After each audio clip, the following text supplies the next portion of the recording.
1:35 de la tarde. Qué gusto da escuchar esta sintonía, qué gusto da que sea jueves y qué gusto da abrir el rincón literario. Chema Contreras, muy buenas. Muy buenas, amigo. Pues aquí estamos, una semanita más. Y otro jueves mágico, como siempre decimos. Sí, señorito, jueves mágico y terminando casi el año. Lo digo porque es el último mes. Sí, que estamos en Navidad, Chema, ya. Sí, señorito. Estamos ya casi cantando el gordo de la el gordo de la Navidad, que viene primero, que viene el 22, ¿no? Desde luego. Venga, vamos a compartir la magia de este rincón literario con Mario Escobar, que es el escritor invitado de hoy. Hola, Mario, muy buenas. Hola, muy buenas. ¿Qué tal? ¿Cómo estás? Pues un gusto estar con vosotros. Sí. Fíjate, hace que no hablo con Mario, sí que estás en redes y escribes y demás, pero entre que el escribir no tiene tono en cuanto, sobre todo este tipo de mensajería, ¿no? Y pues me es un placer inmenso, de verdad, escuchar a Mario, buen amigo, que hace muchísimo que no le escucho, y escuchar la voz, dice, concho, hay alguien ahí, ¿no? Entonces, da como cierta alegría, Mario, me alegro mucho escucharte. Sí, lo mismo digo, ha sido mucho tiempo, pero sí. Bueno, esperemos que la próxima vez sea en menos, ¿no? Pero bueno, es un placer estar con vosotros. Sí, porque además es un autor que escribe, yo no voy a decir que escribe muchísimo, o que publica muchísimo, escribe y publica lo que él considera que debe hacer, pero nos lo hemos encontrado en Conspiración Main, en El Mesías Ario, El secreto de los Assassini, en Sol Rojo sobre Hiroshima, El país de las lágrimas. Por cierto, tengo que decir que El país de las lágrimas para mí es una de mis debilidades, pero nada más. El Círculo, Canción de cuna de Auschwitz, entre otras, ¿no? Entre muchísimas que está sacando, pero hoy viene a hablarnos, entre otras cosas, de El espejo de las almas, de una de sus últimas publicaciones, ¿no? De Ediciones B, Mario. Pues sí, es una novela que le tengo mucho cariño. Salió hace muy poquito, ¿no? Al principio de la primavera y bueno, ahí sigue las librerías y espero que le guste mucho a los lectores.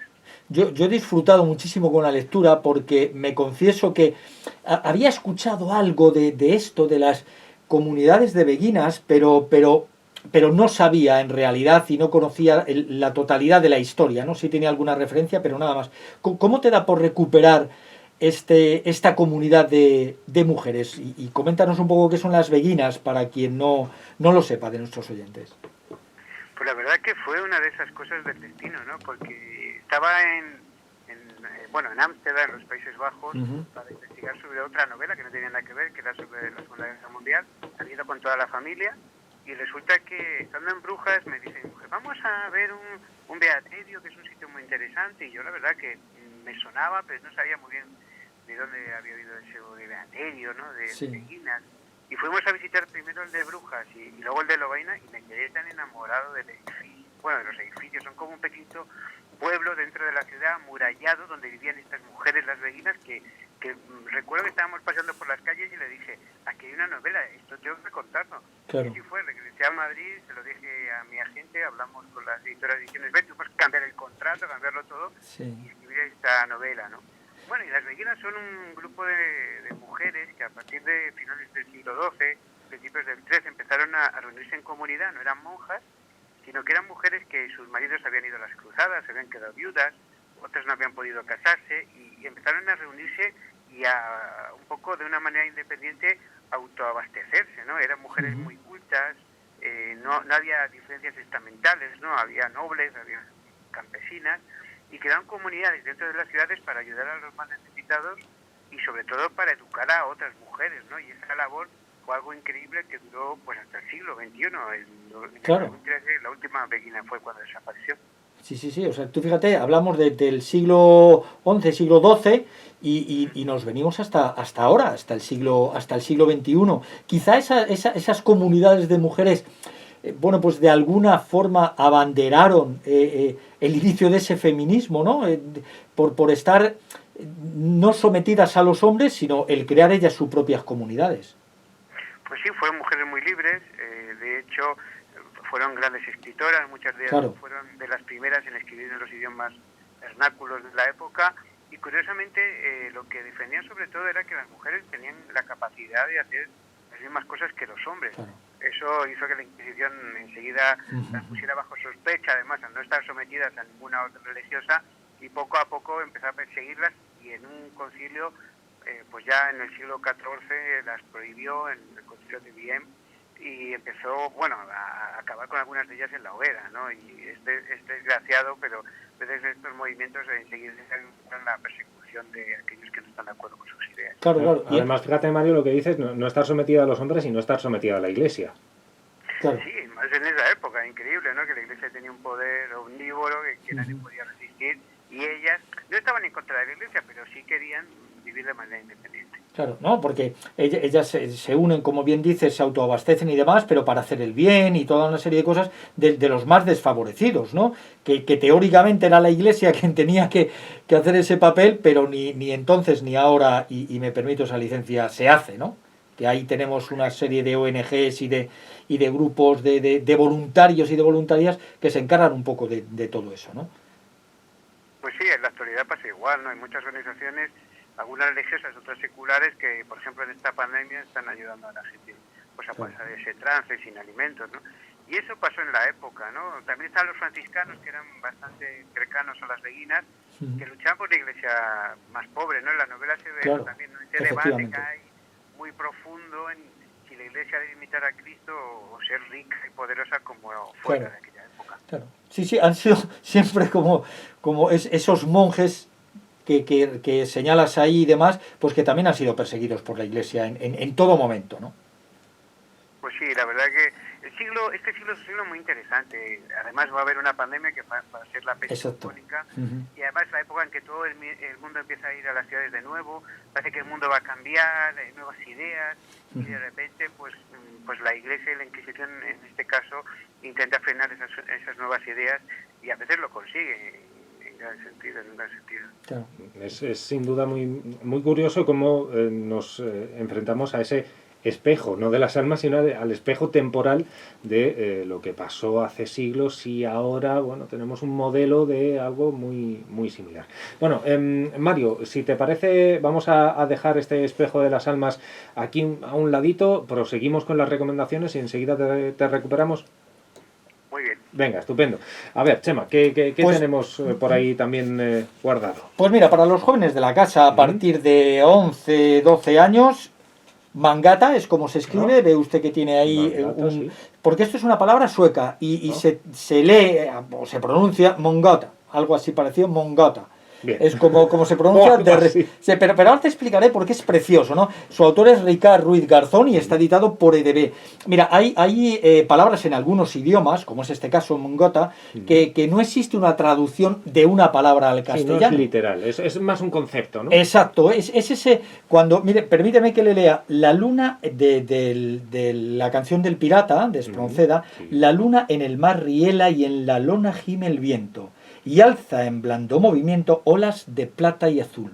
Pues esa luz, la luna en el mar riela, esa luz que vemos en la luna por las noches, que hace como un camino luminoso, pues ese camino en sueco tiene este nombre, mongata. Mira. Es como se llama, ¿no? Entonces aquí nuestra protagonista, Hannah, lo que le gusta mucho es recuperar palabras de todos los idiomas, en francés, en inglés, en alemán, donde existe una palabra para un concepto que en castellano pues no lo tenemos en una sola palabra, sino pues es una idea general, un concepto, como digo, conforme esto, ¿no?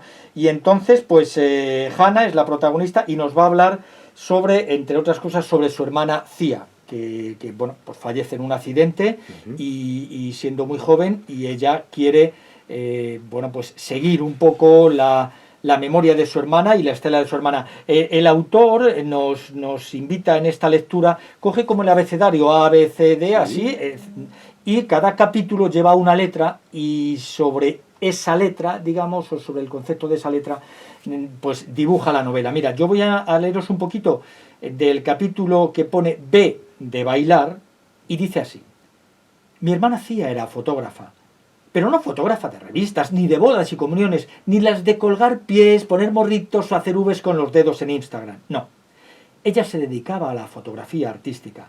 Cia sabía mirar con estilo, mirar libremente, enfocar y disparar. Decía que lo importante era fijar un trocito de vida en cada imagen, elegir un lugar y un momento y enmarcarlos para siempre. Ella lo lograba. tenía ese don, tenía ojo. Y la mirada del color del lago, quizá fuera ese su secreto. Iba siempre con su cámara al hombro, una Nikon reflex, y mientras otros se hacían selfies con el móvil, ella buscaba un rincón, un gesto, una sombra, y los inmortalizaba. Bueno, pues esa parte preciosa, ¿no?, de esta fantástica novela que estoy seguro que os va a encantar. Su autor, como digo, Ricard Ruiz Garzón, y editado por EDB.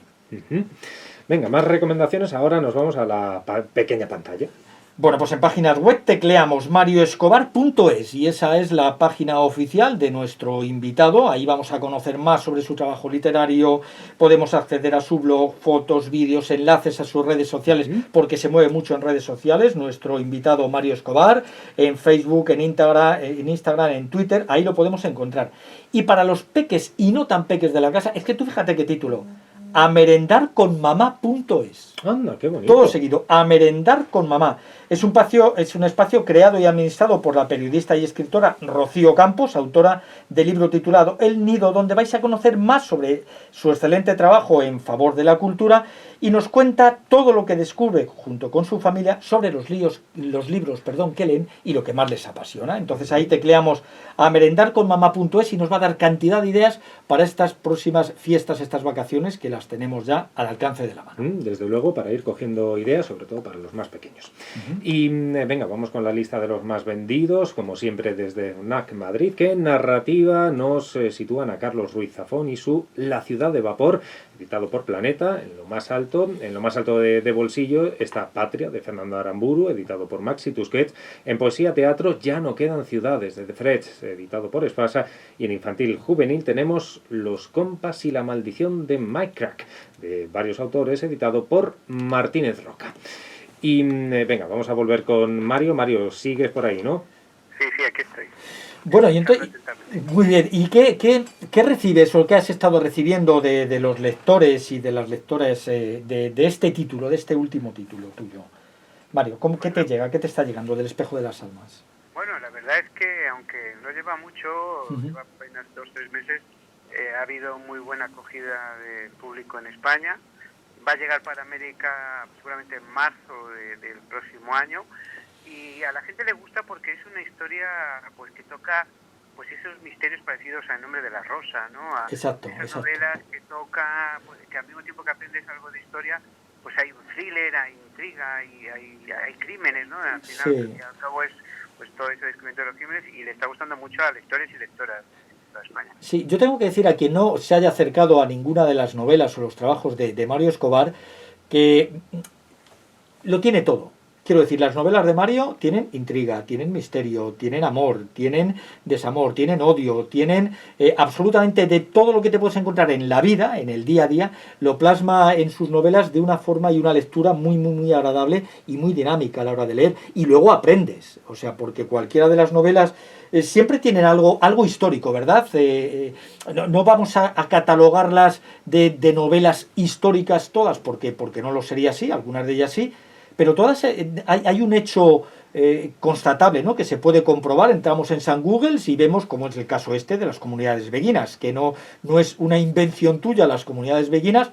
Sí entiendo la historia, pero no el hecho en sí. Entonces siempre hay un halo de realidad en tus novelas, ¿verdad, Mario? Sí, porque me gusta como desentrañar historias, ¿no? Es como si uno va buscando pepitas de oro y a veces pues pasan en un viaje de vacaciones o en otra investigación, o cuando estás leyendo sobre un tema te saca otro, ¿no? Y creo que eso le da pues más autenticidad a las historias, ¿no? Yo creo que a todos nos gusta, y desde la noche de los tiempos, ¿no?, cuando nuestros antepasados se reunían alrededor de una hoguera, pues que alguien contaba, ¿no?, todo lo que había pasado en el día o claro, lo que había pasado a esos antepasados, y siempre nos atrae conocer nuevas historias. Sí, porque siempre es esas historias, cuando aquí se hacían los filandones, por ejemplo, que se contaban alrededor de la hoguera, alrededor del fuego, pues se hablaba un poco de leyendas y de historias, ¿no?, que siempre tenían algo de fantástico, pero quizá también en algo de realidad, por otro lado. Sí, porque el ser humano desde el principio necesita narrar, hacer una escritura, primero oral, luego ya física, ¿no?, en un libro, en un manuscrito, de lo que ha acontecido, y también pues de, como dices tú, ¿no? Convertir en leyenda el pasado para poder explicarnos a nosotros mismos, ¿no? Y creo que eso es lo que nos sigue fascinando a todos, ¿no? A pesar de que existe el cine, que es maravilloso, que existe los videojuegos, los libros siguen convirtiéndonos en protagonistas, ¿no? Nos metemos en esas aventuras tanto y las disfrutamos que casi se nos olvida que estamos leyendo palabras y ya sabemos imágenes. Sobre todo porque, fíjate, Mario, yo creo que es uno de los grandes puntos de defensa de la lectura, porque al final con un libro el que crea el universo eres tú. La historia te la están contando y lo crea el escritor, la escritora, pero el universo, la forma de los personajes, el color de esas imágenes te lo estás montando tú, esa película en la cabeza, ¿no? Sí, el escritor al final solo pone como unas pequeñas señales, pistas, pero el que las recrea realmente es el lector, ¿no? Se dice que cada libro es distinto en cada lector. Exacto, exactamente. Un libro y luego cada lector lo va reinterpretando, pone la cara a sus personajes, a todos los que están pues actuando, a los paisajes, y por eso a veces cuando hay esa adaptación de cine decimos, pues no me encaja, yo me hubiera imaginado a otro personaje. Sí, pero tú fíjate, y en este tiempo que hemos estado confinados y seguimos aún con las medidas de restricción y demás, yo he conseguido viajar a Lovaina, he ido a ese siglo que nos refleja ahí Mario, y he descubierto, como digo, como él comentaba antes, es como una ciudad dentro de la ciudad donde vivían esta comunidad de mujeres, ¿no? ¿Tienes por ahí el libro, Mario, y nos leerías un poquito, que se hagan nuestros oyentes pues por favor, cuando quieras. Constance, Lovaina, 12 de noviembre del año del Señor de 1310. El siglo había comenzado lleno de amenazas y malos presagios, como mi llegada al beaterio de Lovaina. Los inviernos eran durísimos y las cosechas se helaban en los campos. Los frutos no lograban madurar y el trigo se pudría encharcado por las inmensas lluvias que no paraban durante todo el año. Los infieles intentaban avanzar por el este y destruir la cristiandad. La edad oscura en la que el mundo se había sumido desde la caída de Roma parecía volverse aún más tenebrosa. 2 papas gobernaban la Iglesia dividida, uno en Roma y el otro en Aviñón. Los hombres de Dios vivían impíamente y muchos auguraban la llegada del Anticristo. Bueno, la llegada del Anticristo yo creo que casi a principios de siglo, ¿no? Estaba llegando el Anticristo, como aquel que dice, ¿no? Sí, pero es verdad que alrededor del siglo X y luego también en esta época hubo una serie de nuevos movimientos religiosos, pues los cátaros, también imaginemos en la época que se va a acabar con los templarios. Hay mucha inquietud dentro del mundo moderno porque está cambiando, ¿no? Y pasa como en esta época, ¿no? Siempre que se van a producir cambios hay una especie de vértigo y como ahora mismo está pasando, se empieza a oír la palabra apocalipsis, ¿no? Ya sea un apocalipsis religioso, un apocalipsis de la propia naturaleza, ¿no? Sí. Y es como que el hombre ha perdido la fe en sí mismo, va a empezar algo de nuevo, algo totalmente diferente, y esa desorientación nos lleva al temor que estemos al final de los tiempos. Claro, por eso, pero hay gente que se aprovecha, en su momento era la Iglesia por el poder que tenía, pero hay gente que se aprovecha de esa situación, en la gente que pierde el rumbo, que tiene miedo, que la incertidumbre de lo que está por llegar, ¿no? Pues sí, los agoreros, ¿no? Del final de los tiempos son de muchos tipos, ¿no? Hitler fue uno, en cierto sentido, durante la Segunda Guerra Mundial, y ahora pues hay un ascenso, ¿no? de estos neofascismos, neomarxismos, todos estos neos, ¿no? Que vuelven a enfrentar a los seres humanos, ¿no? Después de tantos años de paz, de que no ha habido otra guerra mundial, pues de nuevo las ideas salen a la palestra para dividirnos, ¿no? Y tal vez pues muchos aprovechan estas crisis, ya fuera la económica hace unos años, ahora esta pandemia para pues ganar elecciones y para tomar el poder en diferentes países y a través de la crispación enfrentar a la sociedad. Oye, Mario, y después de este espejo de las almas, ¿qué va a venir? ¿En qué te tenemos? Pues ahora mismo ha salido en Estados Unidos mi siguiente novela con HarperCollins, que es la bibliotecaria de San Malo, que también surgió un poco igual, ¿no? Estamos viajando, estamos en San Malo y recorriendo esa muralla maravillosa, ¿no? Que está justo entre la Bretaña y la Normandía, esta ciudad increíble. Pues dije, güey, aquí hay otra novela, y bueno, ha salido ya para Estados Unidos y aquí saldrá para más o menos junio, un poco más tarde en España, también sale en inglés en junio. Y bueno, es una historia sobre cómo los nazis perseguían también a los libros, no solo a las personas, y cómo intentaron destruir las bibliotecas y perseguir a esos autores prohibidos que no solo hubo en Alemania, sino en el resto de Europa. Sí, ahora cuando dices me recuerdo Fahrenheit 451, ¿no? De aquella novela y película también, ¿no? Fantástica de la destrucción de los libros. Qué peligrosos son los libros, ¿verdad, Mario? Pues sí, siempre han sido armas de destrucción masiva, de intolerancia y de tanta necedad que a veces hay en la cabeza de los seres humanos, ¿no? Y por eso siempre se les ha perseguido, ¿no? Y a los escritores, porque al final, cuando uno persigue y quema un libro, no termina mucho tiempo acabando de quemar a personas o perseguir a personas. Sí, eso sí. Por lo menos señalarles con el dedo, como ha sucedido a algunos de ellos, invitando de alguna forma a cometer cualquier atrocidad, ¿no? contra algún escritor. Pues, oye Mario, de verdad que ha sido un enorme placer tenerte por aquí, mucha suerte con estos proyectos que nos cuentas y nada, ojalá que a no mucho tardar volvamos a charlar contigo. Pues sí, para mí sería un gran placer y además defiendo tanto estos programas maravillosos que hablan de libros y que nos ponen pues novedades, pero también nos hablan de clásicos y vuestro trabajo es increíble. Muchas gracias, Mario. Gracias, Mario. Un abrazo. Un fuerte abrazo. Cuídate Hasta luego, mucho. Mario. Lo mismo digo. Hasta luego. Igualmente, que todavía queda, pero yo creo que ya se puede decir, ¿no? Sí, ya nos felicitamos, por lo menos para ir calentando motores. Un abrazo, Mario. Un abrazo, amigo. Hasta luego. A ver, Chema, a mí eso, espérate, a ver, enséñamelo bien. Mire, ¿le suena a usted un poco? A lo mejor. Bueno, pues mira, la semana que viene hablaremos de desesperanzas. Hablaremos de mi libro. Hablaremos de mi libro, haremos un umbral, que diría nuestro queridísimo Paco Umbral. El prólogo lo ha hecho Susi Corrales, Suco, y hablaremos de desesperanzas para mayores, pero me va a permitir usted que me guarde y me reserve la recomendación para jóvenes, pero esa ya hablaremos más largo y tendido en el próximo programa. Mira qué bien. Pero bueno, con Desesperanzas será uno de los libros de nuestra recomendación para mayores en el próximo programa. Desesperanzas, de un tal José Manuel Contreras de Lucas. Efectivamente. Que también le llaman Chema Contreras. Chema Contreras. Y está plasmado mucho, me están llegando algunas cosas donde la gente está diciendo que bueno, pensaba que uno podía con todo y de repente la vida te da un revés, como ha sucedido con esto de la pandemia y con muchas cosas, aunque esto viene gestándose desde antes. Y bueno, pero que de todo se sale, pero siempre y cuando nos empeñemos en ello. Claro que sí. Así pues que Chema, que tengas buen fin de semana, buen puente, no te vayas muy lejos. No. Porque no vas a poder. Le puedo garantizar que no nos vamos a ir muy lejos, pero ya no por estar o no confinados, sino un poco por la responsabilidad que debemos tener cada uno. Absolutamente. Dan igual las normas que nos pongan, porque lo que importa es lo que hagamos de verdad y la responsabilidad, como dice Chema. Claro, que muchas veces lo decimos aquí, que no te lo piensen, no te lo den pensado. Piénsalo tú. Desde luego. Chema, que pasa buenos días en cualquier caso. Igualmente, mi querido amigo. Hasta el jueves. Hasta luego. Venga, y nosotros ya no tenemos tiempo para más. Nos quedan, un minuto, menos de 60 segundos para llegar a las 2 de la tarde y, por tanto, para conectar con ese Hora 14, con José Antonio Marcos y conocer toda la actualidad nacional e internacional, todo lo que está pasando en el mundo, todo lo que está pasando en España y también luego, a partir de las 2 y 5, todo lo que está pasando en la Comunidad de Madrid. Ya saben